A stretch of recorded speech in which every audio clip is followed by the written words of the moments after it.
अस्सलाम वालेकुम व्यूअर्स, कैसे हैं आप? उम्मीद है कि आप खैरियत से होंगे। हम उर्दू ज़बान में अक्सर ऐसे जुमले इस्तेमाल करते हैं जैसे कि वो ऐसा वैसा शख्स नहीं है, असलम ऐसा वैसा उस्ताद नहीं है, उसका वालिद ऐसा वैसा आदमी नहीं है, वो ऐसी वैसी लड़की नहीं है। तो ऐसे जो जुमले हैं हम रोज़मर्रा ज़िंदगी में अक्सर इस्तेमाल कर रहे होते हैं, जिसमें हम ऐसा वैसा या ऐसा वैसा ये देखें ना, हर जुमले के अंदर ऐसा वैसा का जो टर्म है इस्तेमाल हुआ है। अब ऐसे जुमले जो होते हैं इनको जब अंग्रेज़ी में हम ट्रांसलेट कर रहे होते हैं तो वो कौन सा इंग्लिश का स्ट्रक्चर हम इस्तेमाल करते हैं जिसके ज़रिए हम ऐसे जुमलों को आसानी से इस्तेमाल कर सकते हैं। तो आज इस क्लास के अंदर हम वो स्ट्रक्चर डिस्कस कर लेंगे। तो आइए शुरू कर लेते हैं। देखें, ऐसा वैसा कहने के लिए इंग्लिश में जो टर्म इस्तेमाल होता है रिफ्रेफ। रिफ्रेफ का इस्तेमाल होता है किस चीज़ के लिए? ऐसा वैसा। इसको हम निकम्मा कहने के लिए भी इस्तेमाल कर सकते हैं। इसका फार्मूला कुछ इस तरह से बनता है, देखें, पहले सब्जेक्ट, फिर उसके बाद हेल्पिंग वर्ब, फिर उसके बाद क्योंकि हम नेगेटिव जो सेंटेंसेस हैं इस्तेमाल करने वाले हैं तो इसलिए हमने नॉट लगा लिया है आगे रिफ्रेफ, फिर अदर वर्ड, मतलब यहाँ पे कोई भी नाम आ सकता है, कोई भी लफ्ज़ आ सकता है।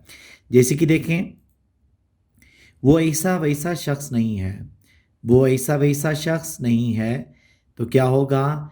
ही is not a riffraff person. He is not a riffraff person. अगर इसको हम नेगेटिव नहीं करके हम ये कहें कि वो निकम्मा शख्स से हो गया तो he is a riffraff person.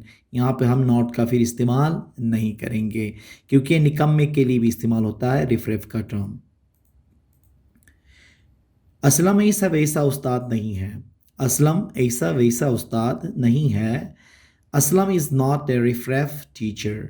Aslam is not a riffraff teacher. उसका वालिद ऐसा वैसा आदमी नहीं है। उसका वालिद ऐसा वैसा आदमी नहीं है। His father is not a riffraff man. His father is not a riffraff man. वो ऐसी वैसी लड़की नहीं है। वो ऐसी वैसी लड़की नहीं है। She is not a riffraff girl. She is not a riffraff girl. वो ये ऐसा वैसा कॉलेज नहीं है। ये ऐसा वैसा कॉलेज नहीं है। This is not a riffraff college.